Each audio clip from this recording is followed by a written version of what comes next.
On vous souhaite la bienvenue à ériclatour.com. Dans quelques instants, on parle avec Hubert Sassi d'Éduc Alcool, sensibilisation, conseils, surtout avec le temps des fêtes et le contexte de la COVID. Mais d'abord, elle, c'est une jeune artiste de Saint-Jean-sur-Richelieu. Retenez ce nom, Rainy B.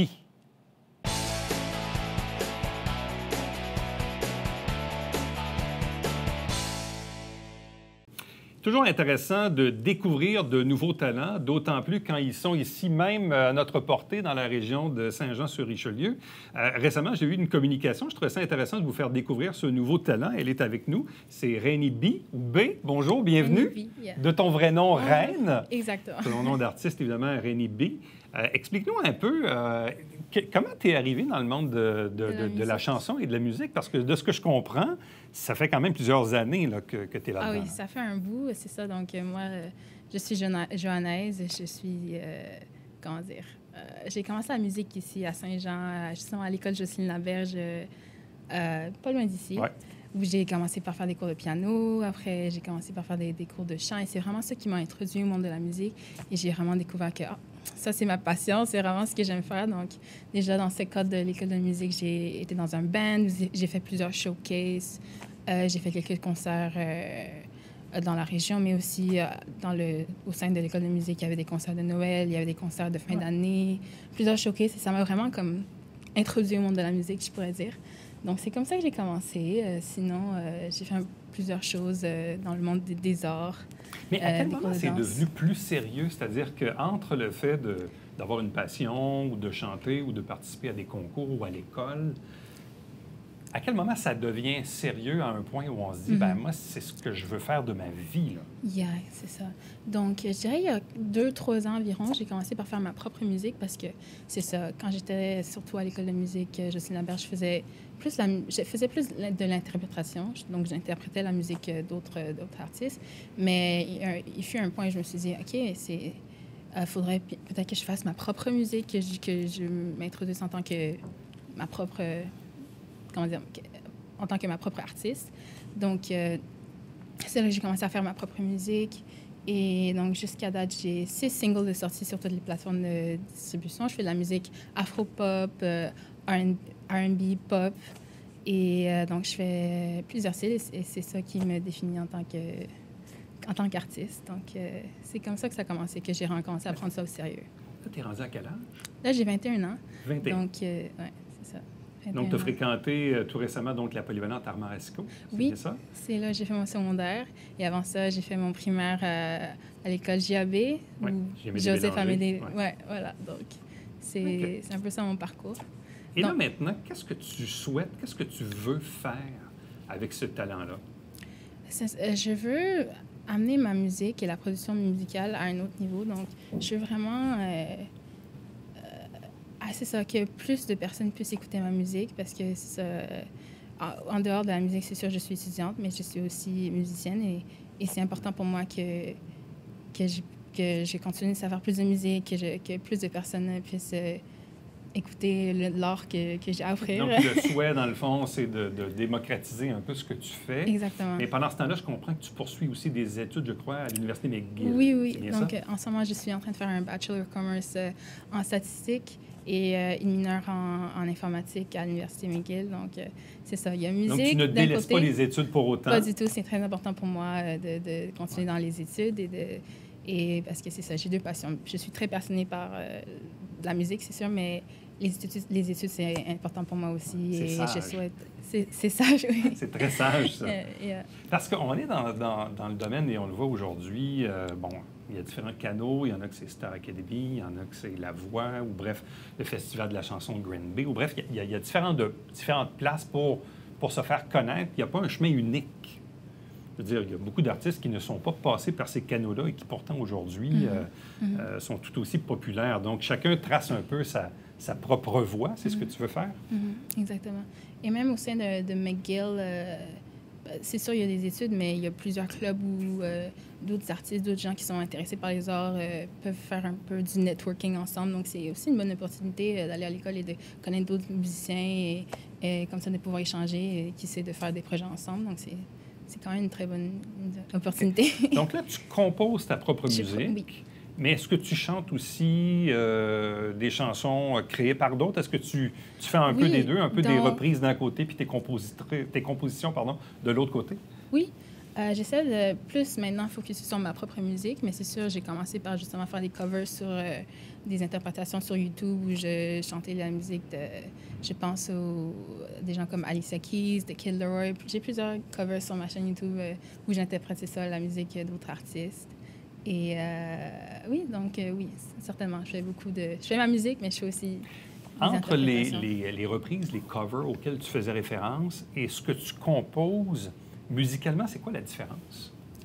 Je dirais que dans les interprétations d'autres personnes, c'est plutôt l'inspiration qui... Comment dire? En écoutant la musique d'autrui, c'est sûr, on s'inspire, mais c'est important justement de développer son propre style. Donc, je pense que moi, ce que j'ai pas l'habitude de faire, mais ce qui est naturel, c'est que je sors un peu l'inspiration des sons que j'entends, des sons qui passent à la radio, qui passent dans mes playlists sur Spotify. Donc, donc, tu pars de là pour arriver, pour t'inspirer, dans le fond. À faire ma propre musique, qui est un peu un mix d'R&B, de pop. C'est aussi peut-être important à mentionner, je fais de la musique en français et en anglais aussi. Mais c'est ça, tu fais les deux, là. Tu le fais autant en français qu'en anglais. Exactement. Donc, c'est ça, pour montrer ce côté bilingue de moi qui fait partie de moi, parce que d'une part, je suis francophone, mais j'ai aussi été élevée dans une maison où on parle autant français qu'en anglais. Donc, j'ai vraiment ce côté bilingue qui se montre dans ma musique. Tu es capable de faire les deux à ce moment-là. Exactement. Yeah. Okay.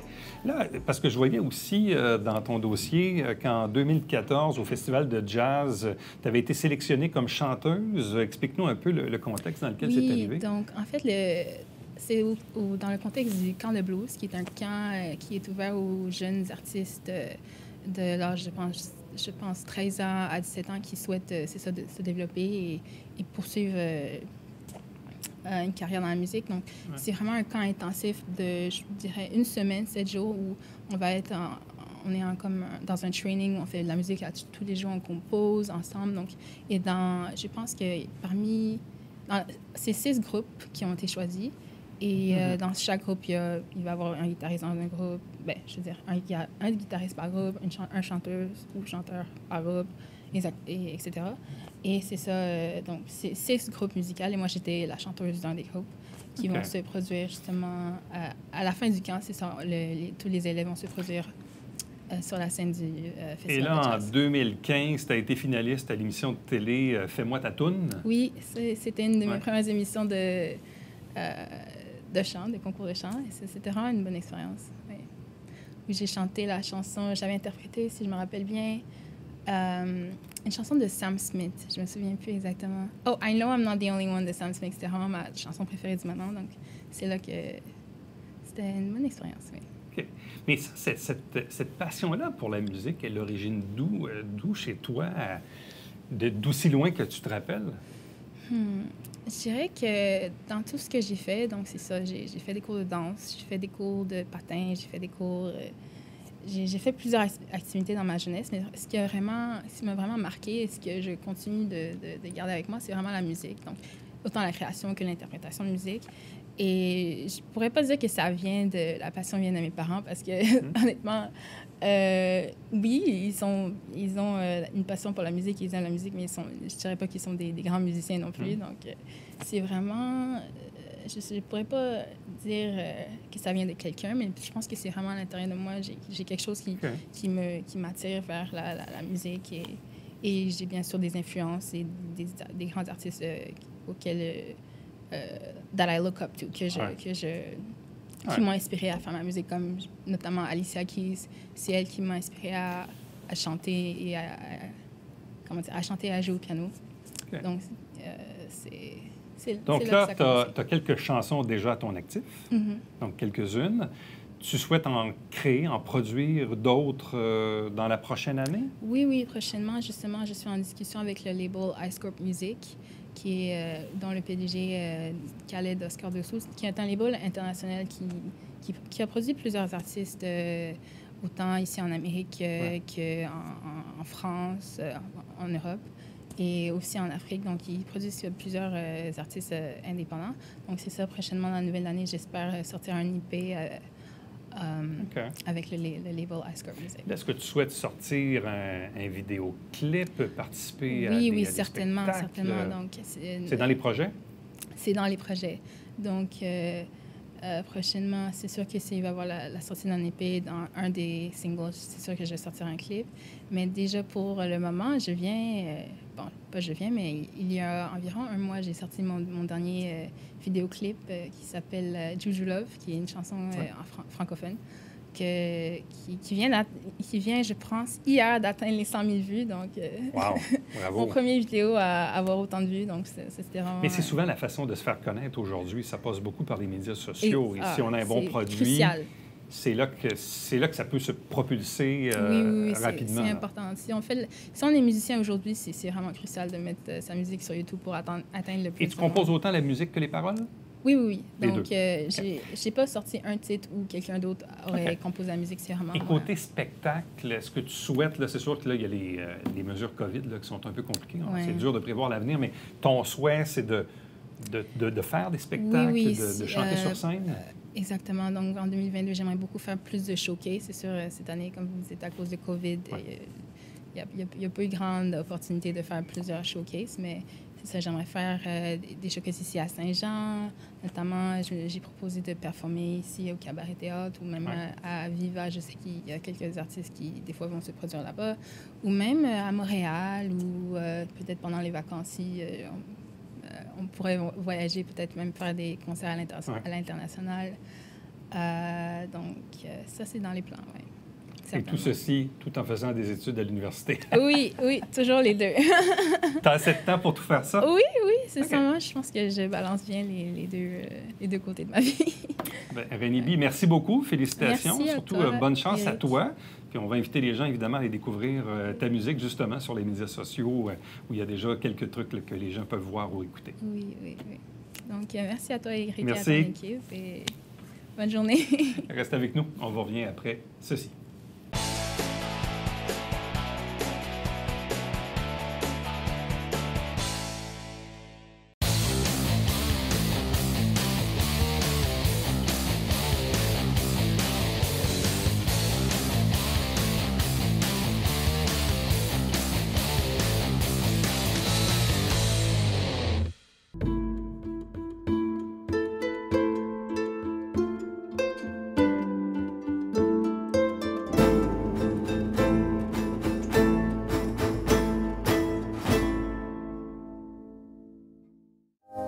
Mesdames et messieurs, bonjour et bienvenue à La Justice entre nous. Mon nom est Serge Lemaire.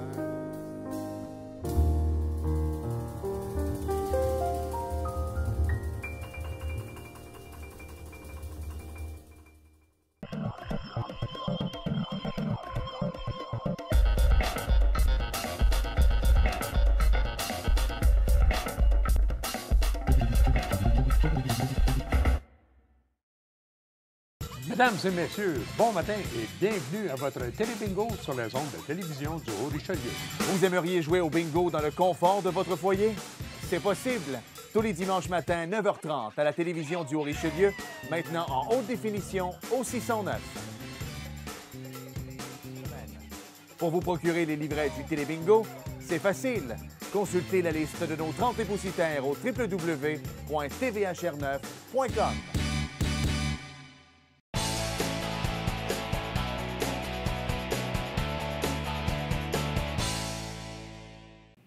C'est probablement un moment approprié pour parler de ce sujet, et même, je dirais, doublement approprié. Oui, c'est le temps des fêtes, mais il y a le contexte de la COVID également qui vient peut-être jouer dans la consommation d'alcool des Québécois et d'autres substances également. Et je trouvais ça intéressant qu'on parle de ce sujet-là, comme je dis, avec le temps des fêtes et la COVID, et d'autant que semble-t-il qu'il va prendre, ou il va terminer son mandat à Éduc-Alcool le 31 décembre prochain. C'est le directeur général Hubert Sassy. Bonjour et bienvenue. Bonjour.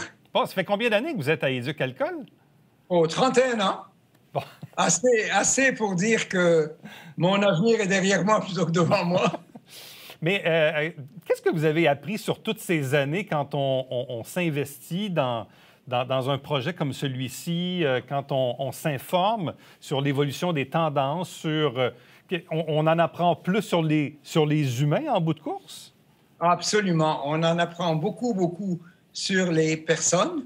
Ouais. On découvre que les gens sont intelligents, ouais. qu'il faut faire confiance à leur jugement, que les gens qui prétendent être en possession de la vérité se font beaucoup d'illusions. Éducalcool, c'est une immense école de modestie qui nous a conduit à accompagner les Québécois autant que nous avons pu dans leur consommation d'alcool. Ce qu'on a cherché à faire, c'est de les outiller, de les informer, de les éclairer pour qu'ils prennent les décisions les plus éclairées possibles en matière de consommation d'alcool, mais c'est leur décision, ce ne sont pas la nôtre. Jamais nous n'avons essayé de faire du prêchi-prêcha. Nous avons simplement dit, voici les faits, voici les renseignements, prenez donc les décisions que vous souhaitez, pourvu que vous ne nuisiez pas aux autres. Mais ça, je trouve ça intéressant que vous dites qu'il faut se fier au bon jugement des gens. Les gens sont intelligents, les gens sont brillants. Il faut bien les informer, puis après ça, ils prendront leurs décisions, puis que ce soit dans le domaine de l'alcool ou en politique ou dans d'autres sujets. Mais il faut se fier à l'intelligence humaine. Ça, je suis content de vous entendre dire ça. Qu'est-ce que... Quand on regarde dans les 30 dernières années, c'est quoi l'évolution de la consommation d'alcool des Québécois? De quelle façon a-t-elle évolué dans le temps? Beaucoup. À la fois sous l'angle des produits consommés et à la fois sous l'angle de la relation avec l'alcool. Sous l'angle des produits consommés, il y a 30 ans, la bière était le produit alcoolisé le plus consommé au Québec. Et loin derrière, vous aviez le vin et puis les spiritueux derrière, et le cidre n'existait quasiment pas. Avec le temps, tranquillement pas vite, le vin a monté au détriment de la bière. Ouais. C'est le vin blanc d'abord qui a pris le dessus. Le vin rouge est venu par-dessus le vin blanc par la suite. Et le cidre a effectué une certaine remontée. Si bien qu'aujourd'hui, nous sommes dans une toute nouvelle tendance où on a recours aux produits de qualité. Regardez le succès des microbrasseries, des microdistilleries, de nos producteurs de vins locaux, de nos producteurs, de nos cidriculteurs. Tout ce qui est local est en hausse et, parallèlement à ça, grâce en partie aux actions d'Éducalcool, les gens ont découvert qu'on n'est pas obligé de boire de l'alcool tout le temps et que l'idée d'alterner boissons alcoolisées avec boissons non alcoolisées est en train de prendre beaucoup d'avance sur ce qu'elle était au début. Est-ce que le fait d'avoir raffiné notre consommation d'alcool vers des produits plus nichés, plus de qualité, est-ce que ça fait en sorte qu'on consomme à la fin de la journée moins d'alcool, proprement dit? Oui, d'une certaine manière.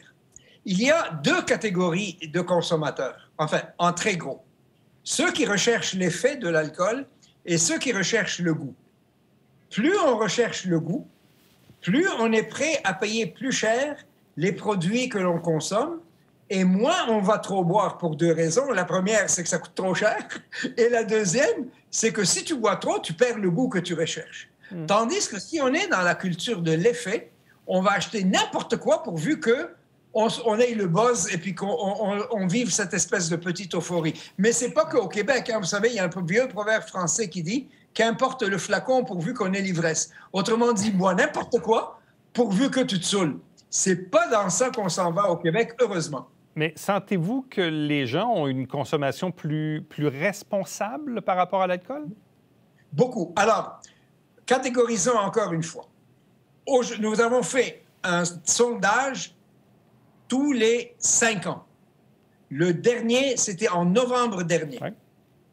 Et c'est Crop qui le fait, en fait. C'est pas Éducalcool. On a constaté que plus 8 à 9 % de plus de Québécois respectent les limites de consommation recommandées qu'il y a 5 ans. On est rendu à 92 % des femmes enceintes et des hommes qui sont d'accord pour dire qu'on ne doit pas consommer d'alcool devant la grossesse. On était à 45 % il y a 30 ans. Regardez le progrès immense qui a été accompli. Permettez-moi un tout petit petage de bretelles. La crédibilité d'Éducalcool est à 95 %. Ah ouais. Il y a 30 ans, là, on ne nous connaissait même pas. Le slogan « La modération a bien meilleur goût », On en a fait un proverbe au Québec. Les Québécois connaissent mieux les limites recommandées de consommation d'alcool 3 fois plus que le reste du Canada. La seule différence entre le Québec et le reste du Canada, c'est pas qu'on est plus intelligent qu'eux. Ben, on est peut-être plus intelligent qu'eux, mais c'était pas ça la grosse différence. La grosse différence, c'est qu'Éducalcool a fait la job ici, alors qu'ailleurs, ça ne s'est pas fait. Alors, c'est sûr que lorsqu'on renseigne les gens, c'est sûr que ça a un effet. Par contre, nous avons toujours à peu près une consommatrice sur 5 et un consommateur sur 4 qui dépassent au moins une fois par mois les limites recommandées. C'est sûr, ils ne mourront pas demain matin de ça, mais ça serait mieux qu'ils les respectent davantage. Je le disais tantôt en introduction, il y a le temps des fêtes là, dans lequel on est en ce moment. Et il y a le phénomène de la COVID. Est-ce que vous avez senti des changements dans le comportement des Québécois de par le fait qu'on est plus isolé, on a vécu différentes vagues. Là, on vit un accroissement des cas assez spectaculaire depuis quelques jours. Est-ce que vous craignez que les gens soient, je ne sais pas moi, démoralisés puis décident de compenser par l'alcool? Dès que la pandémie a éclaté, on s'est posé une seule question. Comment est-ce qu'on peut aider nos concitoyens à prendre des bonnes décisions en cette période particulière? Et on a fait CROP a fait pour nous des sondages tous les 4-5 mois. On a suivi ça quasiment par trimestre. Ce que je peux vous dire, c'est que pour certaines personnes, oui, vous avez raison. Il y a des gens, à peu près entre 10 et 12% des gens, qui ont souffert de stress, d'isolement, de solitude, d'angoisse. Et pour eux, ils ont utilisé l'alcool comme refuge, même si c'est une très mauvaise idée, parce que l'alcool, ce n'est pas un médicament, puis les magasins de la SAQ, ce n'est pas des pharmacies. Et ce n'est pas une bonne idée parce que l'alcool, il t'enfonce davantage dans ces problématiques. Parallèlement à ça, et de l'autre côté du spectre, ceux qui étaient des consommateurs sociaux, des buveurs sociaux, qui ne buvaient qu'au restaurant, au bar ou quand ils sortaient, ben eux, quand ils sont chez eux, ils ont arrêté de consommer parce qu'ils n'étaient pas dans le contexte habituel de leur consommation. En gros, je vous dirais que, grosso modo, vous avez à peu près 18% des gens qui ont baissé leur consommation, à peu près autant qu'ils l'ont augmenté, et près des 2 tiers qui sont restés comme ils étaient avant. Et je dois vous dire que, et encore une fois, ce n'est pas pour s'autocongratuler, mais les Québécois ont eu, non pas un comportement parfait, mais quand on se compare avec d'autres nations, on a fait pas mal mieux que les autres. Bon, vous avez dit tantôt que dans votre dernier sondage, la notoriété d'Éducalcool était à hauteur de 95 ce qui est très, très fort. Donc, le marketing a fait le travail au fil des ans et la notoriété acquise de par la crédibilité de l'organisme aussi. Est-ce que je me trompe ou ça arrive parfois encore aujourd'hui que des juges vont même ordonner à certains prévenus là, qui sont reconnus coupables de crimes liés avec la consommation d'alcool, qu'on va dire, bien, vous allez devoir donner, je ne sais pas, mais 1 000 ou 2 000 $ à Éducalcool. Est-ce qu'encore il y a des juges qui parlent d'Éducalcool dans leur propre jugement? Oui, nous recevons des chèques qui viennent du ministère de la Justice de temps en temps, amendes, etc. Alors, je ne sais pas si les juges condamnent les gens à verser une somme à un organisme de bienfaisance de leur choix, ou bien si les juges citent nommément Éducalcool. S'ils citent nommément Éducalcool, je peux vous assurer qu'ils n'ont pas de commission. Et s'ils ne citent pas nommément Éducalcool, bien, ça veut dire qu'il y a des gens qui ont pensé à nous. Mais ce que je peux vous dire, c'est qu'il y a beaucoup de gens qui considèrent Éducalcool comme une référence. Si vous saviez, nous, on est un organisme de prévention, on ne fait pas de traitement. Si vous saviez le nombre d'appels qu'on reçoit chaque semaine de gens qui sont perdus, angoissés, qui ont besoin d'aide et qui nous appellent, et nous, on les réfère évidemment aux endroits qui sont appropriés, mais Éducalcool, c'est le recours spontané. Quand les gens pensent alcool, ils pensent Éducalcool. C'est assez clair et c'est bon. Parfois, on est obligé de les décevoir parce qu'on n'a pas la réponse, mais on est honnête avec eux puis on les dirige là où il faut. Mais je vous confirme effectivement, pour l'avoir vu de mes yeux vus dans une salle de justice dans mon ancienne vie de journaliste, que c'est déjà arrivé que des juges disent « Écoutez, monsieur, madame, vous êtes condamné à... et on va vous demander de donner 2 000 $ à Éducalcool. » Donc oui, ça se fait occasionnellement que les juges forcent ce don-là dans leur pénalité. Mais dites-moi, les gens aussi utilisent quand même les outils, les applications, les tests, surtout quand il vient le temps de prendre la voiture, parce qu'ultimement aussi, c'est ça. dans notre société, le rapport de l'alcool avec le volant, qui ne fait pas très bon ménage. Est-ce que les gens sont plus responsables et se servent des outils en place? Ici, nous avons des données extrêmement précises. Depuis 30 ans, la conduite avec faculté affaiblie au Québec a baissé de 60 %. C'est considérable. Par contre, il y a encore 9 conducteurs sur 100 qui nous ont avoué, lors de notre dernière enquête, avoir conduit leur véhicule au moins une fois par année avec une alcoolémie supérieure à 0,08. Ça n'a aucun bon sens. 9%, et les pires, c'est les Montréalais. Et pourtant, s'il y a du monde qui a des options, s'il y a des gens qui ont différentes options à leur service, c'est bien les gens de Montréal, mais ce qui se passe dans leur tête, parce que les distances sont courtes, ils se disent « Oh, c'est pas trop loin, je vais faire attention, je suis limite, mais... » Et tant qu'ils pensent qu'ils ont davantage de chances de gagner à la loterie que de se faire épingler, ben ils vont prendre leur véhicule automobile.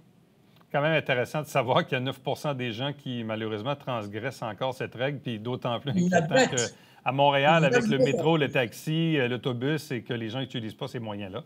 Mais en tout cas, on voit quand même qu'on a fait du chemin, fort heureusement. C'est pas parfait, mais on a fait du chemin. Absolument. Beaucoup de chemin, et ça, c'est rassurant. Bien, Hubert Sassy, merci infiniment. Bonne retraite d'Éduc-Alcool. Pas bonne retraite parce que vous allez sûrement rester bien occupé malgré tout. Et permettez-moi de conclure, comme je fais très souvent, pour rappeler aux gens que même dans le temps des fêtes, la modération a bien meilleur goût. Tout à fait. Merci beaucoup. Merci. Ça va, c'est bon?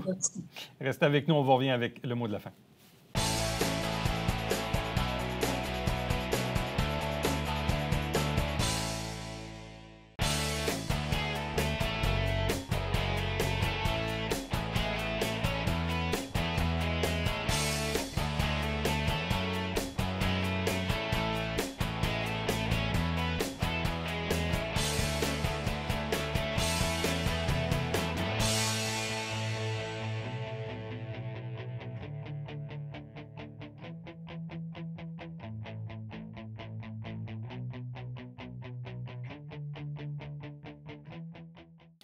Pour celles et ceux qui ont des sapins de Noël naturels, qu'est-ce qu'on en fait une fois le temps des fêtes terminé? Il y a des sites pour récupérer les sapins en question, tout simplement. Ça dépend des villes, mais l'information est concentrée via le site Internet de Compo au Richelieu. Tout simplement, vous allez sur www.compo.qc.ca et vous allez voir les différents sites qui sont disponibles pour récupérer les sapins, et notamment du côté de la ville de Saint-Jean-sur-Richelieu avec une collecte. À demain. Bye-bye.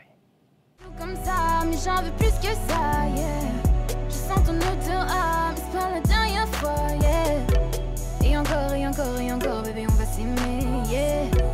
Dis-moi près de ton corps, on ira jusqu'à dans la nuit, baby, yeah, yeah. Mon baby, okay. Yeah, yeah. Hey. Yeah. Et quand tu joues comme ça, j'en veux plus que ça, bébé, donne-moi ça.